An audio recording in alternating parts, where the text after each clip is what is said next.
In this video, I'm going to show you on how you can hide files, hard drive, or whatever you save on your MacBook desktop. I know so many people, the way how they hide files from MacBook desktop is to move them to trash. I don't recommend anyone doing that. What about if you mistakenly empty your trash? Just make sure to watch the full video without skipping any part. Stay tuned, I'll be right back. All you need to do is to open Finder, all right? You can simply move them to any of these, all right? For example, let me just open document. I can simply move a single file or copy all the files. It could be a file, it could be a hard drive. You can simply hide them here in case like you want to do a tutorial.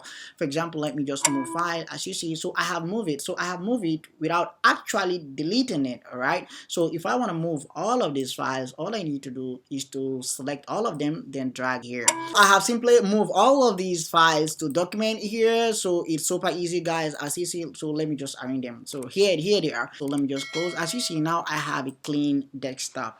Maybe I have an important file which I don't want anyone to see, so I want to do a tutorial. So this is a nice way to do it without actually deleting a file to your trash and later on you forgot about it, so you go and clean everything on your trash. All right, so I don't recommend people do that. So sometimes I know some people, they do that. For example, like they take their files, if they want to hide them or they want to do something, they actually move them to trash. So I don't recommend you do that, because you can mistakenly delete it later on, all right? Or you can mistakenly clean it on trash. So let's say, for example, you've done doing what you want to do, so you can, if you want to bring them back, just go to document. Or even if you don't want to bring them back, if you actually want to use them, you can just go to document. You can access all of them, all right?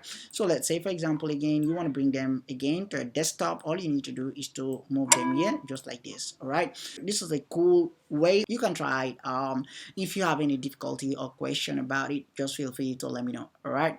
Yeah, before I conclude this video, please, if you haven't subscribed to my YouTube channel, please do so, so that you won't miss any of my new updates. That is all about the video, guys. If you found it useful, please consider subscribing on this channel and hit that bell icon so that you won't miss any of my new updates. See you on my next video. Peace.